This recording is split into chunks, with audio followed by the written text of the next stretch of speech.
c'est avec joie encore que nous nous retrouvons pour comprendre ce qui se passe autour de nous, car les temps sont mauvais. Mais juste avant, prions.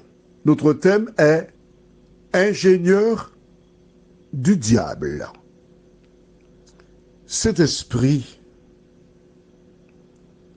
nous sommes comme des équilibristes marchant sur des œufs. Alors que nous allons aborder ce thème,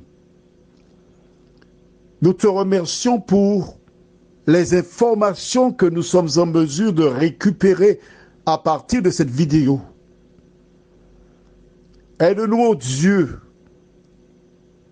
à être sur nos gardes. Saint-Esprit, merci d'être là. Au nom de Jésus, pour ta gloire éternelle. Amen. Nous avons une vidéo où une jeune fille crie. Elle est poursuivie par un jeune homme qui récupère son sac. Un autre garçon qui voit la scène part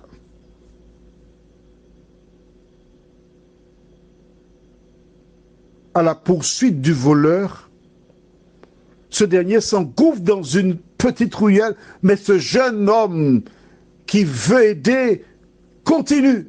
Et soudain, l'assaillant avec le sac en main se retourne et pointe une arme sur ce jeune homme. Il est surpris. Sa vie risque de basculer d'un moment à l'autre. Il sera tué. Il regarde derrière et il voit cette jeune fille qui criait à l'aide un moment plus tôt avec un fusil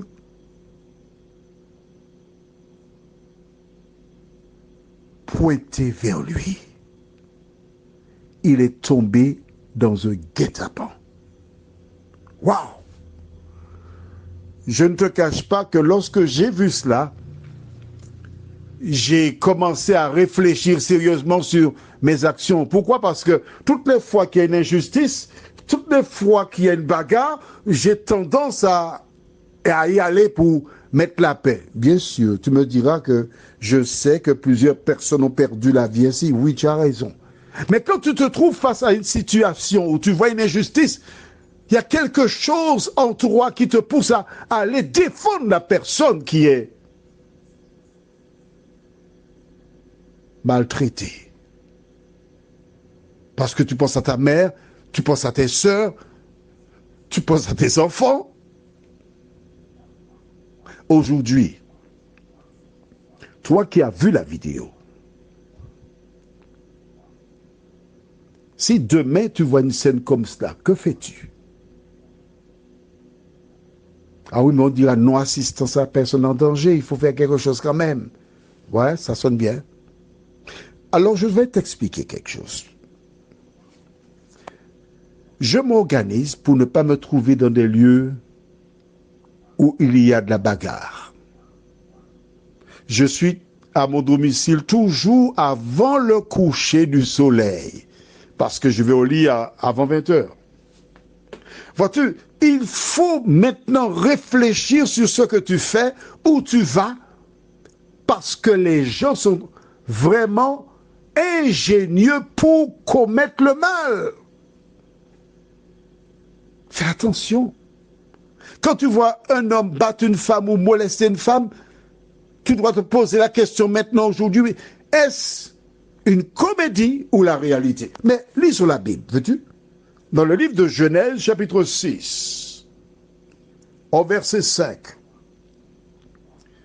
la parole de Dieu déclare: L'Éternel vit que la méchanceté des hommes était grande sur la terre, et que toutes les pensées de leur cœur se portaient chaque jour uniquement vers le mal. Aïe, aïe, aïe. Oui. Est-ce que tu as vu cela? Je rappelle que tu dois avoir ta Bible pour lire en même temps que moi. En ce temps-là, quel temps? Du temps de Noé. Tu as entendu parler de l'histoire de Noé. La Bible te dit que les hommes avaient leur cœur, leur pensée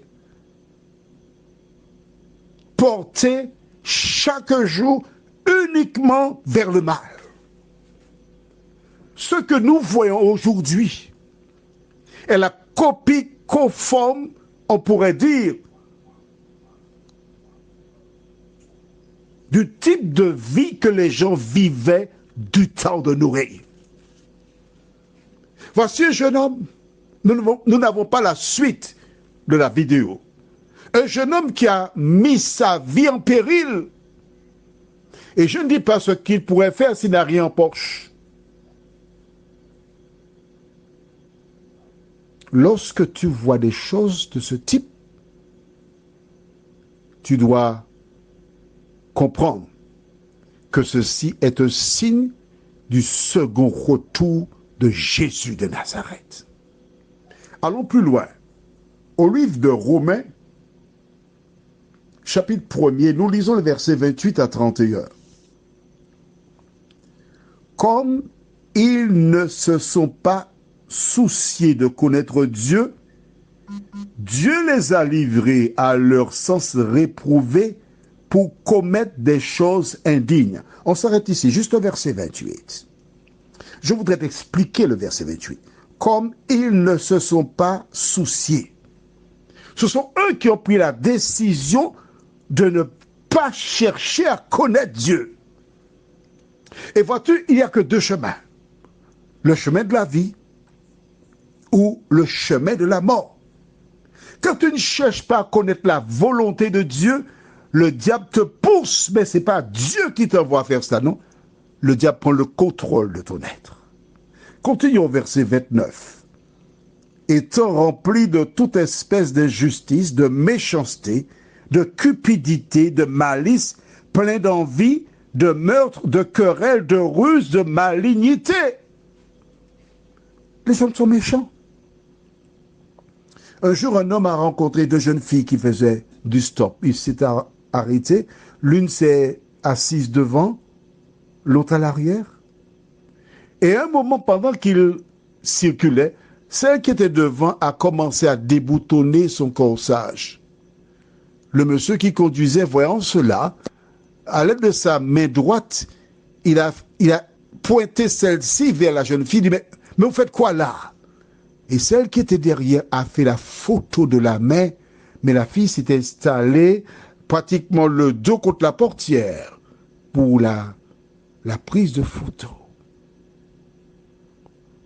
Et celle qui était derrière a dit au monsieur, écoute, si tu ne nous donnes pas 300 €, on va porter plainte contre toi à la police pour dire que tu as cherché à déboutonner ce corsage. Mais vous mentez! C'est soit tu nous donnes 300 € ou bien on va à la police. Qu'aurais-tu fait? L'homme a été au gamme. Tu comprends mieux pourquoi si un jour tu me demandes de m'arrêter pour toi, je ne vais pas m'arrêter? Voilà ce qui se passe dans le monde aujourd'hui.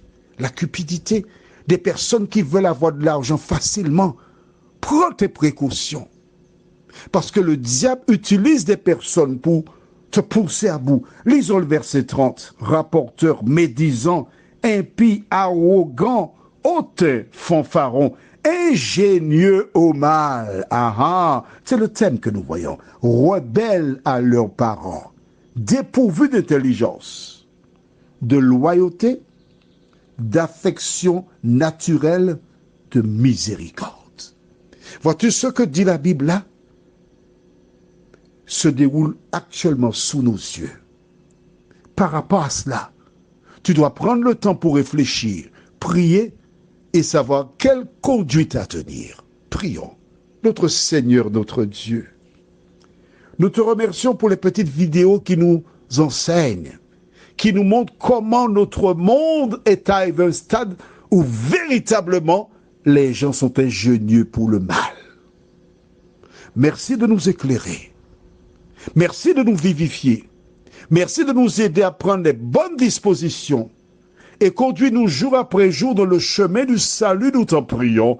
Au nom de Jésus et pour ta gloire éternelle. Amen. Que l'Éternel continue de te faire du bien, qu'il te garde et conserve tes yeux sur Jésus. Je te souhaite une bonne journée.